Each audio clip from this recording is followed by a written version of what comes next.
Assalamualaikum warahmatullahi wabarakatuh. Assalamualaikum warahmatullahi wabarakatuh. Alhamdulillahilladzi arsala rasulahu bil huda wa dinil haqq liyudhhirahu 'alad dini kullihi walau karihal kafirun. Asyhadu an la ilaha illallah wa asyhadu anna Muhammadan abduhu wa rasuluhu la nabiyya ba'dah. Allahumma shalli wa sallim wa barik ala sayyidina Muhammadin wa ala alihi wa sahbihi ajma'in, amma ba'd. Ayyuhan nas ittaqullaha haqqa tuqatih wa la tamutunna illa wa antum muslimun. Shadaqallahu wa shadaqa rasul karim. Alhamdulillahirabbil alamin. Jamaah kampung takwa astagfirullah, siapapun teman-teman yang mendengarkan siaran ini, melihat siaran ini, mari kita lanjutkan lagi masih di surat Al-Ankabut. Kita sudah sampaikan ya, ini tempatnya berbeda ya, tentang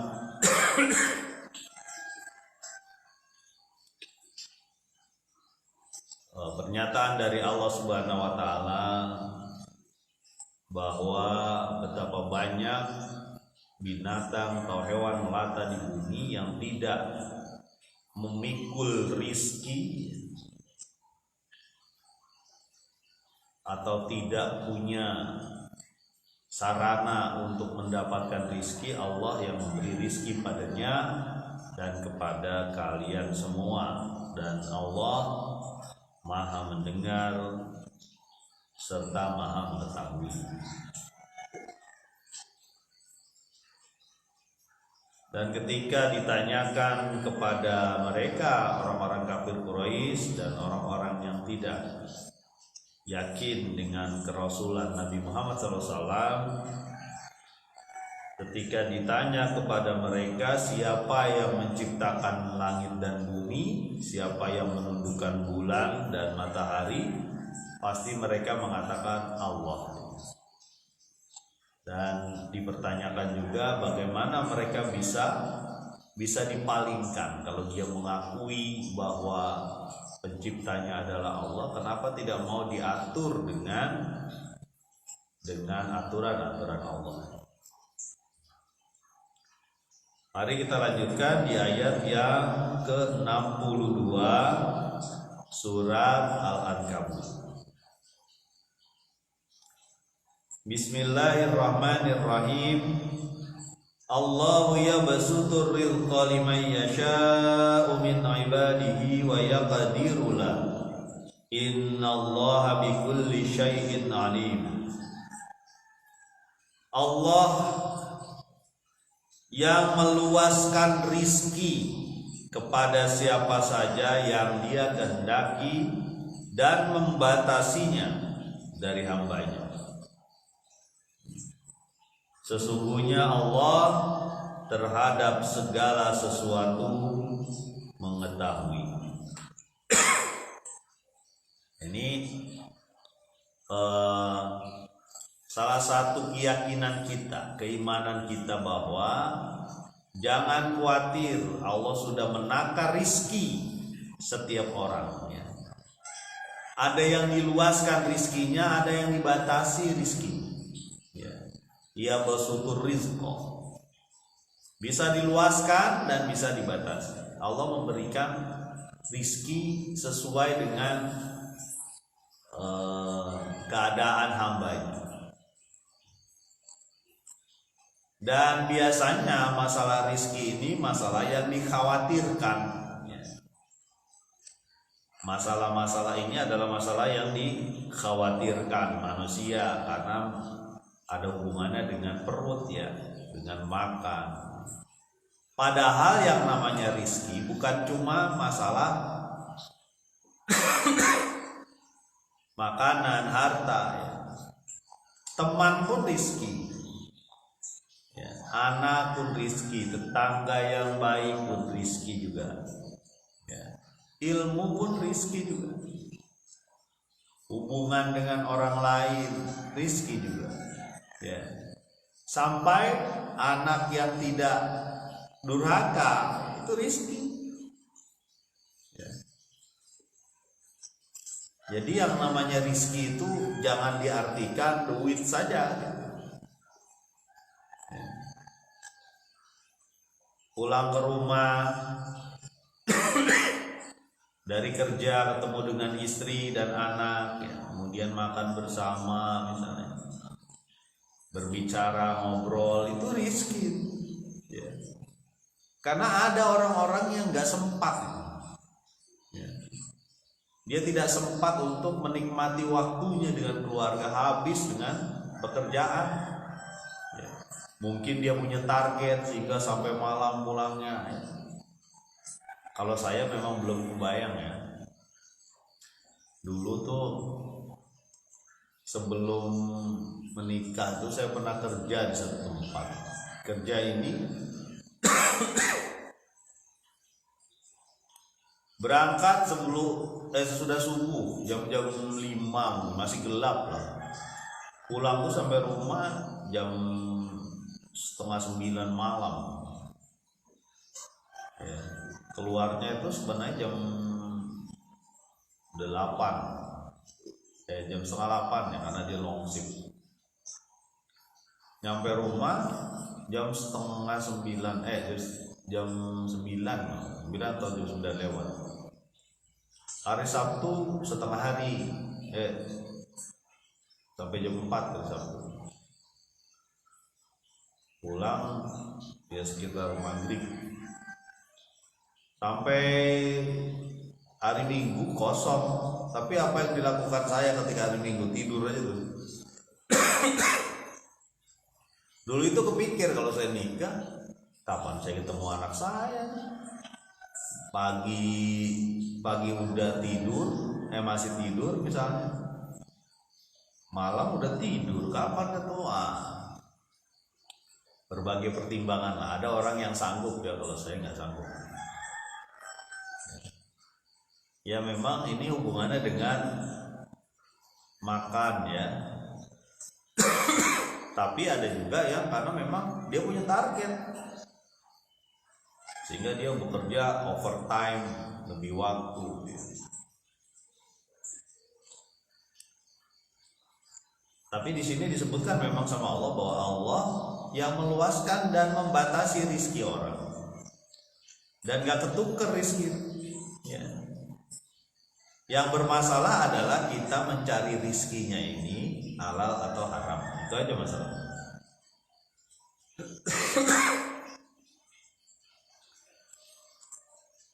Innallaha bikulli syai'in alim. Sesungguhnya Allah terhadap segala sesuatu mengetahuinya. Sumber-sumber rezeki juga Allah tahu. Ya. Karena Allah lah yang menguasai rezeki. Dan semuanya sarana itu berdasarkan sarana yang diberikan Allah. Ya. Jadi jangan khawatir lah kalau kita bekerja, yang penting bekerja halal ya. Apa saja bekerja. Mulung halal gak? Halal. Ya. Jadi tukang parkir halal gak? Halal. Asal jangan ribut aja sama tukang parkir lain gara-gara ribut masalah lapaknya. Jualan keliling gitu halal gak? Halal. Ya. Ngurusin orang gila halal gak? Halal juga, karena ada rumah sakit gila. Ya. Jadi banyak hal ya, namanya rizki atau halal gak masalah. Itulah ketika Nabi SAW ya dimintain sesuatu, kemudian Nabi suruh membawa kampak orangnya ya untuk mengambil kayu bakar. Ya. Jadi yang namanya meminta, ya, kalau sangat tidak darurat tidak dianjurkan. Ya. Meminta, ya. Makanya ada sikap ifah namanya menahan diri, ya, menjaga kehormatan diri. Jangan sampai meminta.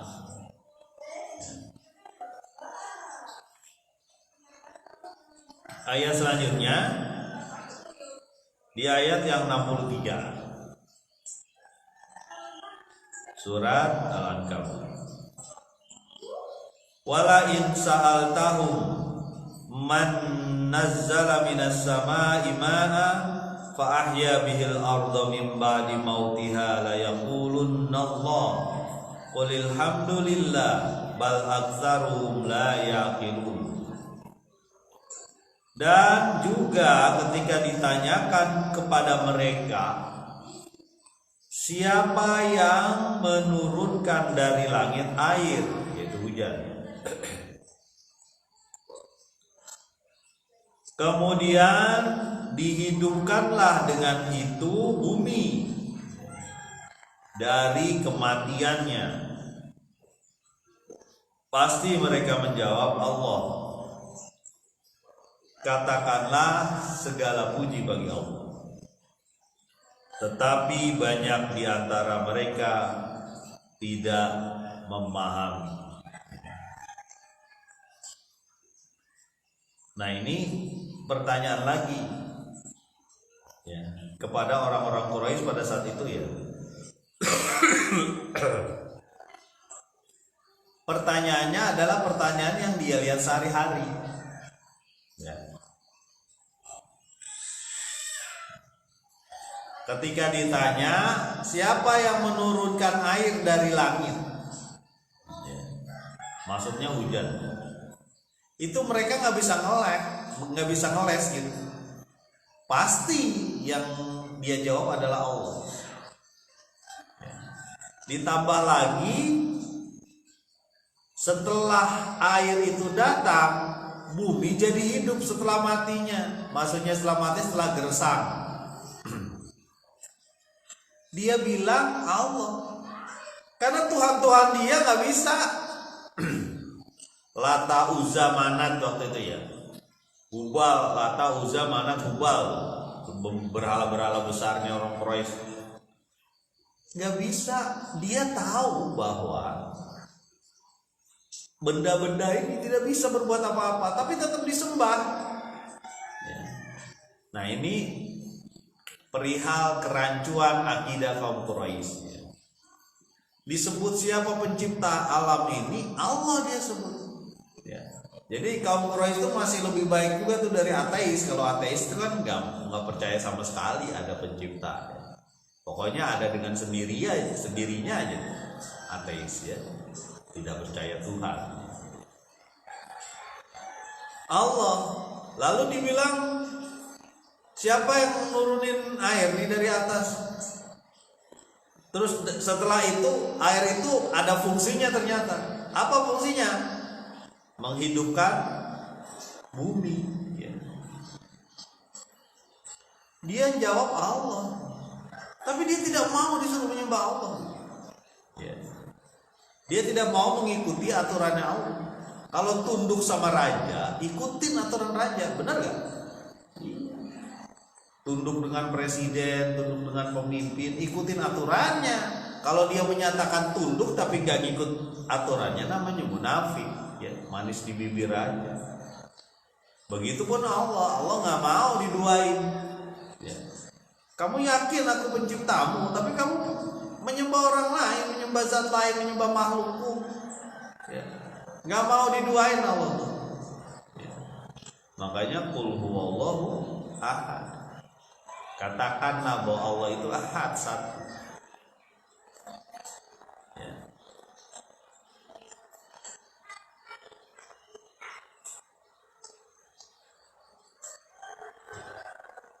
Coba kita perhatikan bahwa Allah mengaitkan antara penciptaan langit dan bumi ya, di ayat sebelumnya itu dengan rezeki. Coba ini perhatikan. Allah mengaitkan antara penciptaan langit dan bumi dengan rizki. Maksudnya adalah penciptaan langit dan bumi adalah Allah. Berarti rizki juga tergantung dengan penciptaan langit dan bumi. Contoh air hujan ya. Gara-gara air hujan ada rezeki, benar gak tuh? Ada sungai mengalir, ada tanaman itu dijual oleh petani, terjadi perputaran. Petani mengirimkan ke pasar dan sebagainya, pasar mengambil lagi, makan dan sebagainya. ada perputaran uang di situ terus. Karena apa? Karena Allah yang menguasai langit dan bumi, menciptakan bumi ini nyaman. Coba salah satu makhluk Allah ditahan saja oleh Allah, namanya hujan, ditahan aja. Bogor tidak disirami hujan selama 1 tahun penuh. Wah, mati itu, nggak ada yang di kota Bogor lagi, nggak ada. Hampir dikatakan nggak ada. Kota Bogor tidak disirami hujan selama 1 tahun penuh. Misal, ya, jangankan nggak ada setahun, 4 bulan 5 bulan aja itu kita udah berasa ya sumur saat. Apalagi ditambah jadi setahun, mungkin air Cideng saat lah. Orang-orang pada lari ke Sadade juga saat juga kecil. Kalau semua sungai kering, kita keluar dari negeri ini. Ya. Sama seperti kisah orang-orang India yang kabur ke Indonesia gara-gara Covid mengganas ya.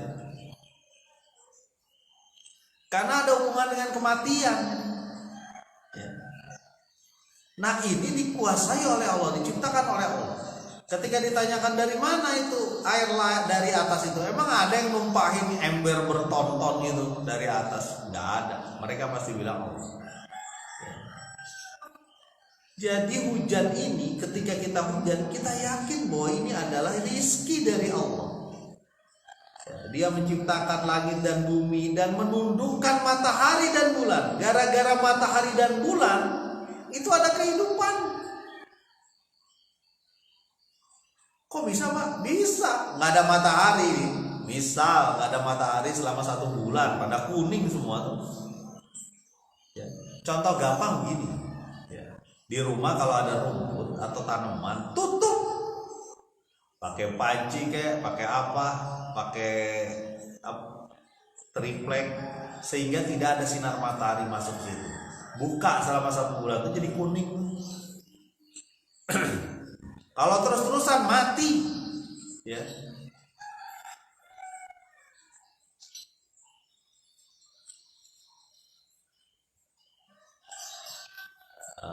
Selamat datang Cigu Asari. Betul Cigu. Jadi Allah yang berkuasa, manusia terbatas. Kalau bahasa Indonesia itu terbatas. Nggak bisa merasa dirinya itu punya rezeki banyak gitu. Seperti Korun, dia bilang kan begitu, min ilmin indi, ya, harta ini dari diriku, dari ilmuku, aku punya keterampilan, ngapain saya harus bayar zakat, ngapain saya harus sedekah, untuk apa? Ini aku yang mendapat ini, memperoleh ini aku yang memperoleh ini. Kalau dia ingat bahwa ini adalah rizki, semuanya diberikan melalui aturan Allah, dia mau ikut aturan Allah. Ya. Korun itu kalau nggak ada sumur di air, nggak ada sumur di airnya. Kalau nggak ada air di sumurnya, di perigi dia tak ada air. Pastilah dia nggak mungkin ada di sana. Jadi ketika kita melihat sungai, itu kita lihat bahwa itu ada aturan rezeki dari Allah. Ya. Turun air dari atas. Karena jangan sampai awan yang di atas hitam itu ternyata bukan air tapi hujan batu, ya. Makanya Nabi SAW, ya, baginda kita, ya, ini disebutkan oleh salah satu istrinya. Kalau mendung, awan itu gelap di atas, mukanya gelisah Nabi itu. Ketika ditanya, kenapa engkau gelisah Nabi? Itu mendung. Kenapa mendung ya Nabi? Karena yang namanya mendung belum tentu ngeluarin air. Kalau umat terdahulu mendung ngeluarin batu panas, ya. Ada azab Allah lewat mendung. Tuh. Bener tuh kata lagu, mendung tak selamanya hujan. Nah, nggak selamanya hujan air maksudnya. Bisa jadi hujan batu, ya. Tapi kita ingat bahwa kisaran air ini, hidrologi circle ini, ya, aliran air ini itu dalam pengaturannya Allah. Dan itulah sumber-sumber rizki kita. Ya. Nabi Ibrahim meninggalkan Siti Hajar. Di mana? Di Mekah yang kering. Lalu dia berdoa, aku meninggalkan keluargaku di tempat yang gak ada apa-apanya. Berikanlah rizki kepada mereka. Rizki pertama apa? Air Zam-Zam. Ya. Rizki pertama air Zam-Zam tuh. Ya. Kemudian datanglah satu kabilah, di atas air Zam-Zam itu banyak burung. Mungkin dia mau minum juga, kata kabilah tersebut, kabilah Zurhum kalau nggak salah ya. Wah, itu banyak burung, berarti kemungkinan ada air di situ, ada kehidupan. Benar. Hingga sekarang, warzuqhum, berikanlah rizki kepada mereka, minas samarot, dari buah-buahan dan sebagainya. Sampai sekarang itu yang namanya Mekah. Kalau yang sudah ke sana ya, kita doa bersama lah, mudah-mudahan kita bisa mengunjungi Mekah, Madinah, negeri Nabi, di mana orang datang ke sana menyaksikan kebesaran Allah. Air Zam-Zam yang tidak berhenti-berhenti hingga sekarang, sejak ribuan tahun ya. Jadi itu kisaran rizki. Fa'ahya bihil ardhum bim ba'di mautiha. Lalu ditumbuhkan tanaman atau bumi, ditumbuhkan bumi itu, dihidupkan bumi itu dari matinya. Ya, ketika turun air dari atas, ya, keluarlah tanaman dimakan orang hasilnya. Ada juga yang dimakan hewan, ya. Mulai dari binatang mama biak, herbivora, karnivora dan sebagainya. Rizki semua tuh. Dimakan juga lebah, ya, kelulu tuh. Ya. Ciguasari itu kelulu.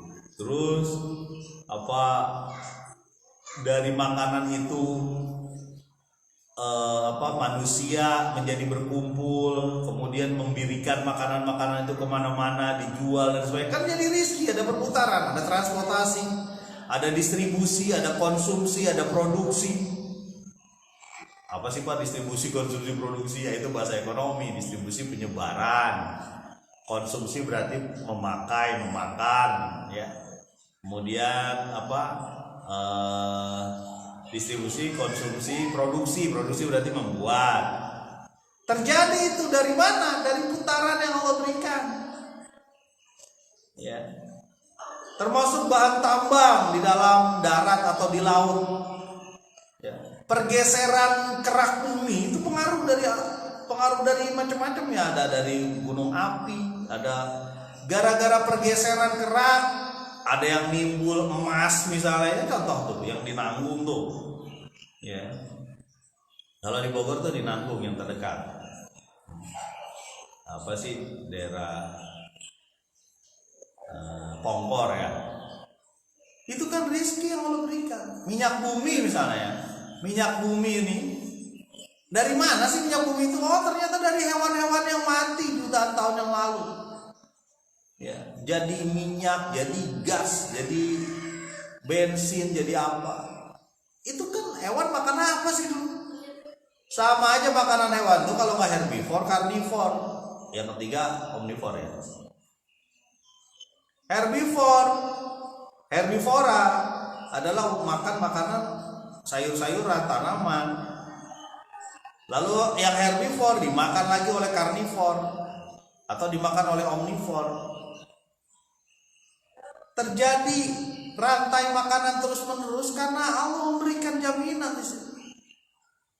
Nah, ini jadikan diingatkan kita diingatkan bahwa apa yang kita lihat di sekeliling ini ada aturan Allah. Makanya kita ikut dengan aturannya gitu. Ya. Kalau kita punya harta ada 2,5% yang harus kita tunaikan nih bulan Ramadan nih. Diingatkan tentang zakat. Mestinya zakat tuh diingatkan bukan cuma Ramadan saja. Karena ada zakat mal di situ yang harus dihitung. Ya. Kalau zakat fitrah kan 2,5 kilogram ya, atau 3,5 liter beras atau setara itu. Tapi zakat mal itu harus dihitung. Zakat perdagangan ada, zakat ternak ada, zakat pertanian ada juga. Bahkan sekarang ada zakat penghasilan, zakat profesi ya. Salah satu ulama yang mengusulkan zakat profesi, kalau tidak salah itu Yusuf Qaradawi. Salah satu bukunya Fiqh Zakat. Lalu diterima oleh banyak ulama bahwa ini memang perlu zakat profesi ini.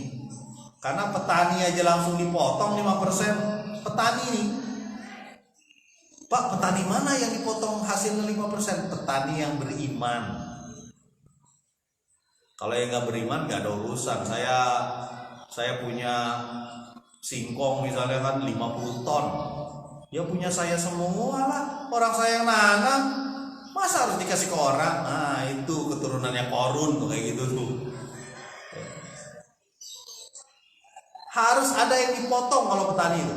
Bahkan 5-10%. Kalau mengandalkan air hujan langsung 10%. Kalau ada irigasi teknis dan sebagainya, pengaturan biaya dan sebagainya 5%. Jadi Allah Subhanahu wa taala itu memberikan aturan sesuai dengan kondisi. Ya. Sehingga tidak memberatkan. 900 kilograman beras ya kurang lebih batasnya. Dan itu sangat sedikit dari 1 juta. Kalau 2,5%, 1/40. Ini Pak Arfan di masjid belajar matematika ini. Iya memang begitu. Jadi matematika itu dibutuhkan dalam pemahaman. Makanya sekolahnya harus tinggi, ngajinya harus bagus, sehingga menjadi anak soleh-solehah, termasuk bapak soleh-solehah, kakek soleh-solehah. Ya. Terus-terusan. Nah ini perputaran ini dari Allah, nggak bisa ditolak. Ya. Kita di Asten, ini di kampung kita nih. Cigu juga betul juga. Di kampung kita ini kemarin sekitar mungkin hampir setahunan yang lalu ya, sebelum corona itu kita berat dengan sesuatu yang mengganggu pernafasan kita. Akhirnya kita komplain, kemudian dikabulkan sehingga nggak ada. Nah itu rizki itu, jangan salah. Ya, rizki menghirup udara segar itu rizki. Alhamdulillah itu rizki dari Allah. Coba kalau anggaplah 2 tahun yang lalu tuh, kalau lagi sesuatu yang masuk itu ke kita, masya Allah, ya, sampai batuk-batuk apa. Sekarang alhamdulillah lah, alhamdulillah. Ya. Itu rizki menghirup udara segar tuh. Nah indikator udara itu segar, ada indikatornya. Saya juga baru tahu tuh. Bisa dilihat di YouTube saya tuh. Namanya licen itu. Licen itu lumut kerak. Kalau kita nyebutnya pano di mana? Di mana di tanaman itu ya ada warna putih-putih itu licen. Kalau licen itu ada, atau lichen orang bilang sebenarnya licenes gitu tulisannya, itu berarti udara di sekitarnya segar karena dia nggak bisa pakai asap, pakai apa itu nggak bisa. Kalau pengen lihat di YouTube kita ada. Nah udara segar itu rizki, ya. Dari mana udara segar itu? Air yang diturunkan Allah menghidupkan bumi. Ketika menghidupkan bumi ada tanaman. Ketika ada tanaman, tanaman mengeluarkan sesuatu yang sangat dibutuhkan manusia, yaitu oksigen, O2. Ya. Jadi itu pun rizki. Ya. Kalau semua kita ditutupi atau diliputi oleh rizki dari Allah Subhanahu wa taala, yarzuqu mayasya, dia memberi rizki kepada siapa saja. Dia besut, dia membatasi, meluaskan, kemudian membatasi rizki dari siapa saja. Contoh, kalau orang sakit, apalagi sakitnya engap, sesak nafas, dia harus beli apa? Beli botol oksigen, ya. Dan mahal. Yang kecil tuh cuma 2 jam. Itu saya dikasih tahu sama Pak Arif tuh, bahwa tabung oksigen yang kecil tuh yang segini paling cuma 2 jam. Setelah itu dia harus beli lagi. berapa puluh ribu gitu. Jadi kalau kita narik nafas sekarang ya, ini teman-teman mungkin lagi narik nafas. Apa ada yang enggak ya?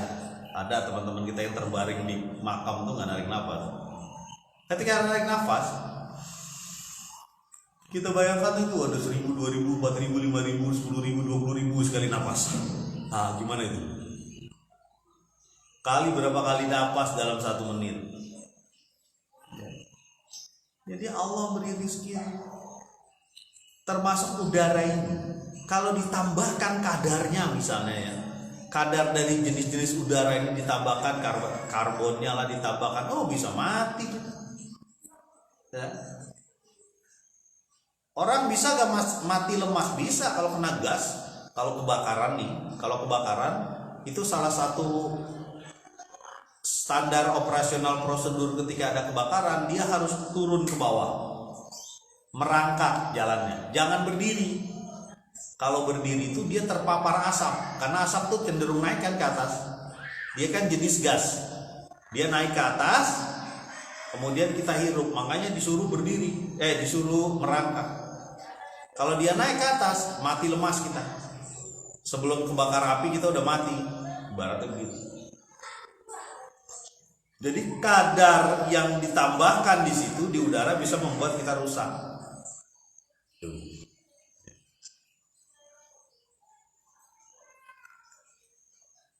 Jadi kembali lagi ketika ditanyakan siapa yang menurunkan hujan, siapa yang menghidupkan tanah yang mati, yang gersang, yang nggak ada apa-apanya, bahkan nggak cuma tanah, manusia jadi semangat, ya, terutama ibu-ibu, nyucinya jadi enak, ya.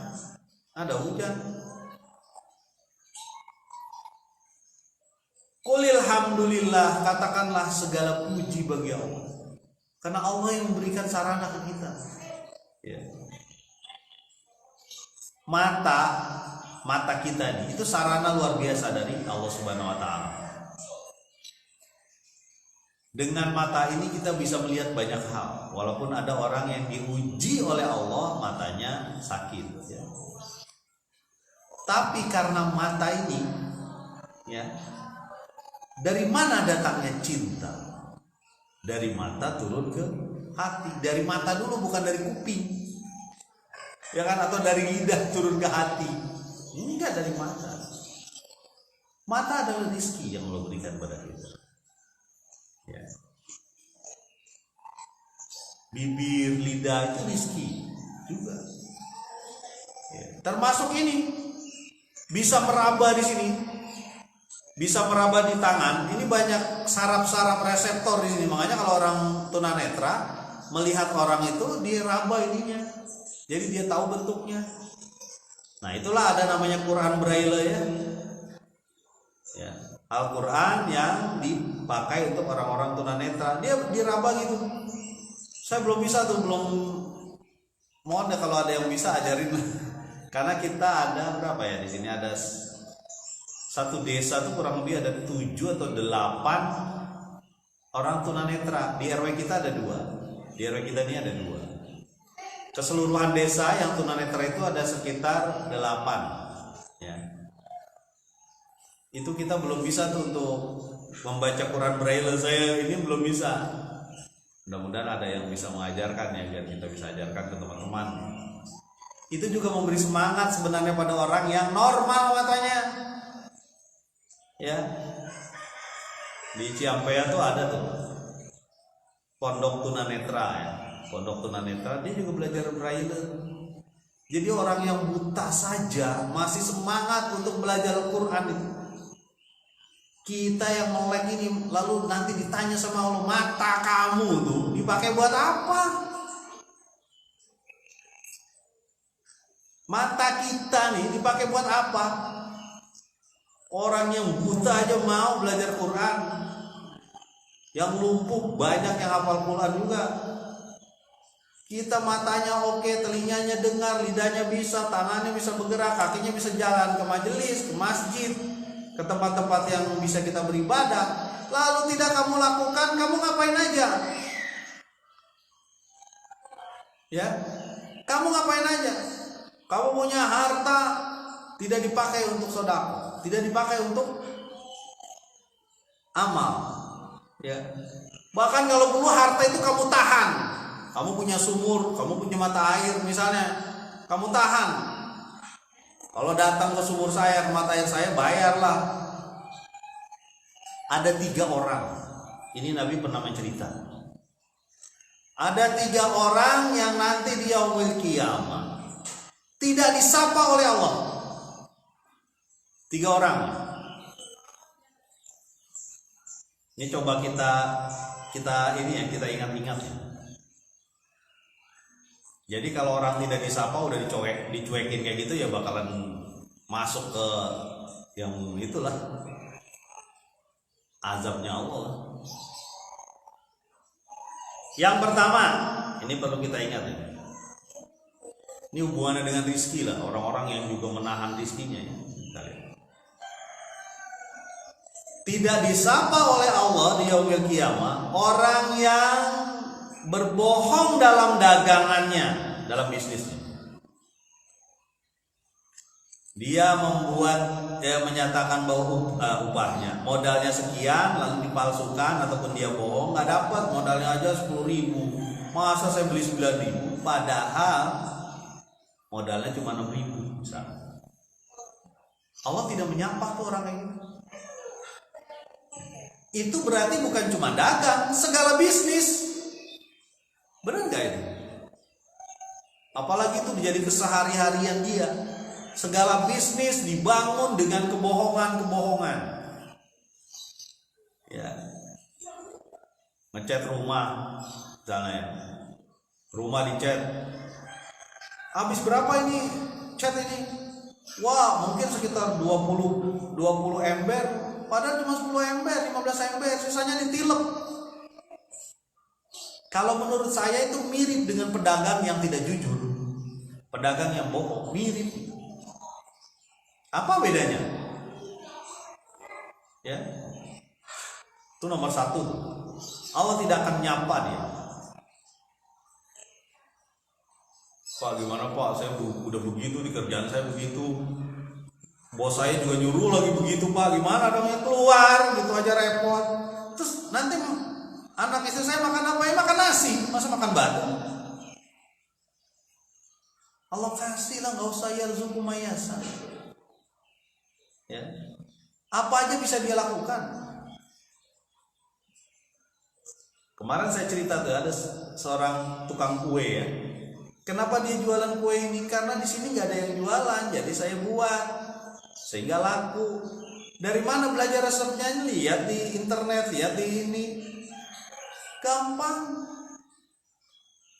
Parpan begitu kan, wah ini juga berat. Karena yang namanya bisnis atau rizki ataupun usaha dari apa aja, ada yang ahli di situ bisa. Saya nggak bisa Pak, masak-masak nggak bisa, ya yang lain. Ya. Banyak Pak caranya. Sampai sampah aja sekarang jadi duit. Sampah tuh jadi duit. Kok bisa Pak? Bisa. Oh kemarin saya ketemu, ini cerita sedikit. Nah ini sebelum tadi ya masih ada 2 lagi nih yang tidak disapa Allah ketika di hari kiamat.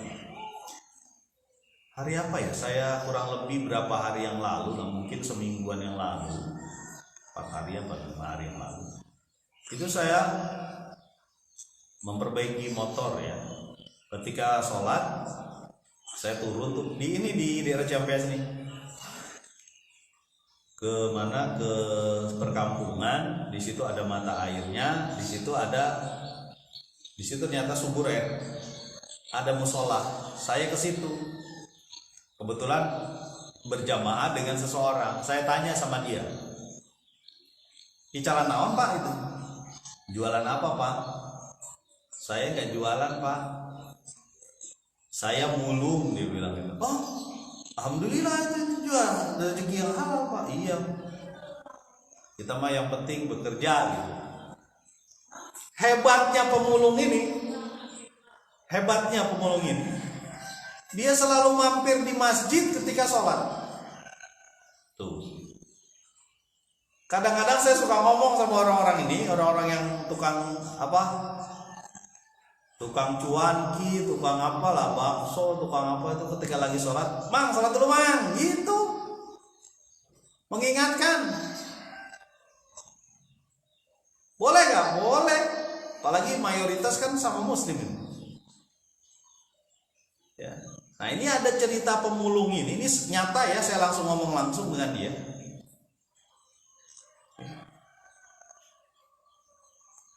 Ya namanya rezeki mah ada aja, kira-kira begitu.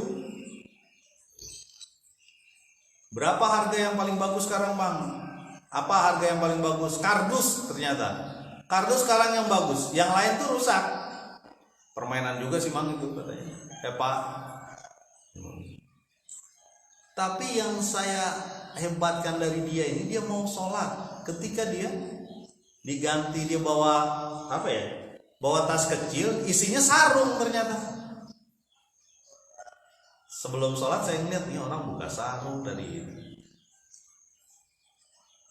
Itu best tuh. Anaknya berapa pak? Anaknya 1. Oh, bapak dari asli sini, dari Bogor juga? Enggak, saya dari Cirebon. Apa istrinya yang Bogor, apa istrinya juga Cirebon gitu. Sekarang usahanya ya tambah terus pelan-pelan. Saya yakin itu ada keberkahan di situ tuh. Dia ingat bahwa harta rizki dia itu sudah diatur oleh Allah dan dia harus ikut aturannya Allah. Dia datang. Ya. Habis itu saya ngobrol, habis ini biasalah ngobrol, walaupun terbatas, kayaknya saya harus ke bengkel lagi. Ya. Itu contoh orang yang bersyukur ya. Mungkin penghasilan dia tidak seberapa. Pak Arpan cerita pemulung, emang Pak Arpan tahu pemulung? Murid saya beberapa orang pemulung. Kebayang sama kita. Ya. Tapi alhamdulillah itu mereka mau mencari rezeki yang halal dibanding dia diam saja di rumah. Diam saja di rumah. Alasannya apa? Nggak ada pekerjaan yang cocok Pak Arman. Gimana ya? Saya kan ininya apa namanya? Keahlian saya ini. Lalu saya masa pindah? Saya nggak begitu ahli. Ya belajar lah. Itu kayak tukang kue tadi. Dia nggak ngerti sama sekali tukang kue itu. Dilihat di YouTube, dilihat di internet. Ya belajar. Ya. Kadang-kadang kan begitu. Sekolahnya apa? Oh sekolahnya SMK Teknik. Terus pekerjaan apa? Pekerjaannya saya mah cuma jualan. Enggak masalah, yang penting halal. Sekolah itu kan membangun pola pikir. Bukan lulus harus bekerja di situ kan. Ada ini Om Sabto kalau nggak salah, ini saya sebutin karena dia bagus. Ada orang yang tidak masuk salah satu perguruan tinggi. Nah, terus kayak agak protes dan sebagainya, tak gimana gitu. Mungkin karena masalah syarat-syaratnya kurang ya. Om Sabto bilang begini, ini bagus sebenarnya. Ya, kalau lulus dari perguruan tinggi itu juga belum tentu dapat kerja, belum tentu dapat jodoh, dia bilang gitu. Iya benar. Jadi yang namanya sekolah ya sekolah aja di mana juga boleh. Mencari ilmu. Begitupun bekerja pun di mana boleh asal halal, itu aja syaratnya. Jangan nganggur di rumah. Ada siru fil ard, jalanlah kamu di muka bumi ini. Apa? Fas'au ila dzikrillah, maka carilah setelah sholat, maka pergilah bertebaranlah untuk mencari rezeki dari Allah. Artinya tetap ada ibadah. Na'budu dulu baru nasta'in. Iyyaka na'budu, kami menyembah Engkau ya Allah, hanya kami menyembah Engkau. Cuma Engkau saja yang kami sembah. Luruskan akidah kita hanya kepada Allah. Wa iyyaka nasta'in, dan kepada Engkau kami mohon pertolongan. Jangan dibalik, mohon pertolongan dulu, ibadahnya tara. Enggak. Ya, doa tapi enggak ada ibadah. Atau doa tapi makanannya haram. Ya. Oke, kembali lagi tadi. Allah tidak menyapa dengan 3 orang. Nomor 1 yang berbohong dalam usaha, dalam bisnis, ya. Yang kedua, sumpah palsu untuk mengambil hak orang. Nah ini. Ada yang begitu tuh, ada. Benar Pak, saya bersumpah demi Allah, ini tanah bapak saya, jadi ini akan saya kuasai. Padahal itu tanah orang. Benar Pak, demi Allah saya nggak tanda tangan itu. Atau saya tanda tangan itu, berarti itu milik saya. Benar Pak, saya bersumpah. Padahal dia berusaha untuk mengambil hak orang lain. Ini ada kisah sedikit. Kalau ini nyata, ya. Ada kisah nggak nyata nggak sih yang Bapak ceritain? Kalau nggak nyata saya sebutkan tidak nyata, gitu ya. Kawan saya di Kalimantan itu keluarganya memiliki tanah kurang lebih 2 hektar. Ya. Di pinggir jalan, sangat strategis. Ya. Suatu ketika dia dipanggil sama keluarganya, keluarga besarnya. Kemudian dia sampaikan, keluarga besar menyampaikan apa? Tanah 2 hektar di pinggir jalan yang nilainya sekian miliar itu sedang digugat di pengadilan. Ya. Kenapa digugat? Dia punya surat tanah.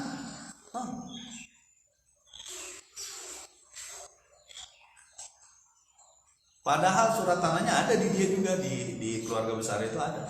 Tapi dia punya surat tanah. Bayangkan ini.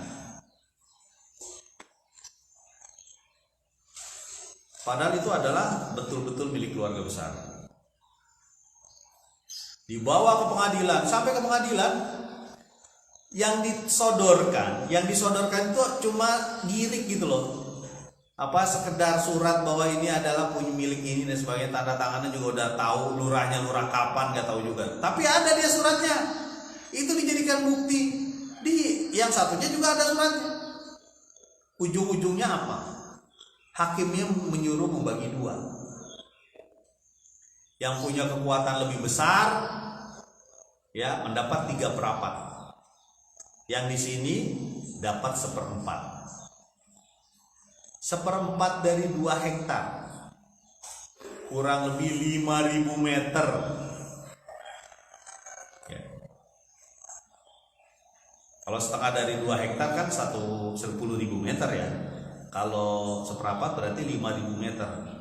5.000 meter dapat di pinggir jalan. Coba bayangkan itu. Mungkin ratusan juta dia punya. Tapi itulah yang disebut bersumpah, menyatakan bahwa dirinya adalah pemilik tanah ini. Dia ngambil dengan mengambil hak orang lain. Ya. Itu nggak ditanya sama Allah. Jangan sampai ini teman-teman nih di sini nih yang mungkin mendengar ataupun teman-teman di dunia maya, ya. Ada tanah kita yang pernah kita ambil dengan cara kayak gitu, tobat, balikin. Nggak cuma tanah ya, harta gitu, balikin. Sambil minta maaf sama itu, kita hilang, balikin. Jangan sampai itu jadi harta turun-temurun nantinya. Anaknya ngakui, orang bapak saya dapat dengan cara ini kok bener. Anaknya jadi tahu bahwa bapaknya mendapatkan dengan cara halal, padahal caranya haram. Ya, Allah melakukan. Nah, itu sumpah palsu untuk mendapatkan hak orang lain. Nah, yang ketiga nih. Ya. Ini contoh praktis nih, ada hubungannya dengan air soalnya. Orang yang menahan kelebihan air pada sumurnya. Ini. Apa itu? Orang menahan kelebihan air pada sumurnya atau periginya atau mata airnya. Maksudnya apa? Nggak boleh orang lain ngambil atau dimanfaatkan dengan lebih besar. Nggak boleh. Nanti habis. Ya. Atau ada alasan-alasan lain. Sampai Allah sebutkan di situ ya, di hadis itu disebutkan juga. Kamu menahan sesuatu yang bukan gara-gara kerja tanganmu itu. Ini kata Allah. Artinya apa? Air mengalir dari tanah kita itu rezeki yang Allah berikan kepada kita. Tapi bukan kepada kita saja kalau air mengalir. Kenapa? Karena mulut kita atau perut kita kan cuma sedikit. Kemarin saya bilang paling-paling 600 sampai 1 kilogram. Ya, kalau kita banyak sedikit minumnya mungkin 1,5 kilogram. 1,5 kilogram lah rata-rata 2 liter. Ya, kalau untuk ukuran mandi, cuci dan sebagainya mungkin rata-rata bisa 20 sampai 50 liter lah misalnya. Satu orang. Nah ini ada orang yang menahan, nggak mau memberikan air kepada orang lain. Allah apa? Tidak tanya orang itu. Sampai disebut apa? Kamu itu menahan sesuatu yang bukan karena gerak tanganmu, bukan karena kerjamu. Ya. Itu Allah tahan, Allah tidak tanya. Ini hadisnya sahih.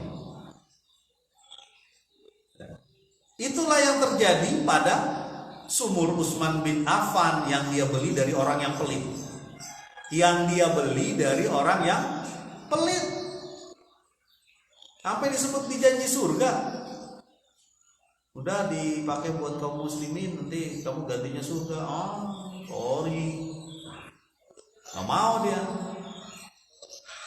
Datang Utsman ke Nabi, wahai Nabi, betul gak kalau saya memiliki air itu dan saya wakafkan, saya infakkan, sehingga orang semakin banyak yang mendapatkan manfaat dari air itulah, gitu kira-kira. Itu bisa masuk surga? Iya, kata Nabi. Dibeli sumur itu dengan puluhan, mungkin sekian hektar pohon kurma gantinya. Pemilik itu senang gara-gara bakal dapat sekian hektar, tapi di dunia kawan. Sementara jatah di akhirat Utsman, hingga sekarang pun sumur itu ada. Rekeningnya masih atas nama rekening Utsman bin Affan hingga sekarang. Di dunia dia dikenal sebagai orang baik, orang yang masuk surga, orang yang di akhirat juga luar biasa. Jadi yang namanya air saja ketika kita menahan dari orang lain, ya, itu Allah nggak senang. Ya, jadi kalau ada orang yang menolak ketika airnya dimanfaatkan, rugi. Di dunia saja sudah disebut-sebut sama orang. Sekali lagi ya. Di dunia saja dia sudah disebut-sebut sama orang bahwa mata air dia, bahwa sumur dia tidak bisa dipakai. Wah, Masya Allah. Padahal air siapa yang mengalirkan? Allah, seperti tadi ayat tadi. Allah yang menurunkan hujan dari atas sehingga dia bisa naik menjadi sumur, perigi, mata air. Itu rizki. Makanya itulah ada sedekah air, ada apa.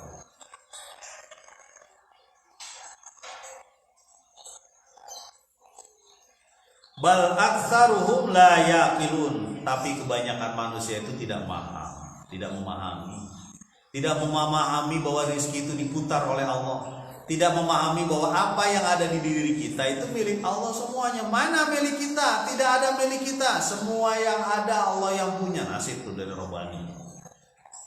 Mana milik kita? Gak ada milik kita. Mana milik kita? Tidak ada milik kita. Semua yang ada Allah yang punya. Allah yang punya. Pak punya tanah berapa? Oh sekian. Bukan punya saya, itu punya Allah. Saya dititipin doang. Nanti saya akan ditanya itu sekian meter itu. Arfan, yo, Kamu dapat dari mana itu tanah? Saya beli ya. Oke, beli. Uangnya dari mana? Ditanya begitu. Ya. Nggak cuma tanah, yang lain juga. Ya. Ada dua lagi pertanyaannya. Dari mana dan untuk apa? Kamu pakai buat apa tuh, Pan? Tanah kamu pakai buat apa? Harta yang kamu pegang kamu pakai buat apa? Buat amal soleh atau buat amal salah? Itu saya bikin hiburan malam, wah itu amal salah. Ya. Ditanya, makanya benar. Orang yang punya, orang benghar, orang yang punya itu perlu waktu masuk surga. Kenapa? Karena dihitung dulu. 1 rupiah juga diminta pertanggungjawabannya sama Allah. Ya. Makanya penting bagi kita untuk mencatat segalanya. Ya. Catatan hutang piutang, catatan amanah yang diberikan orang kepada kita, dilaporkanlah di dunia itu biar kita latihan. Ya. Kalau perlu catatan harta kita, berapa untung ruginya, jadi ketahuan apakah dia masuk nisab atau tidak, harus dizakatkan atau tidak. Jangan diam aja punya kambing, cek, jangan-jangan udah kena zakat. Jangan diam aja punya ayam, jangan diam aja punya harta yang diperdagangkan. Jangan diam aja ketika punya simpanan emas, dicek. Jangan-jangan itu nanti disebutkan oleh Allah Subhanahu wa taala hari di mana emas dan peraknya ditempel di jidatnya dan di punggungnya yang sudah dipanaskan kayak setrika. Aduh,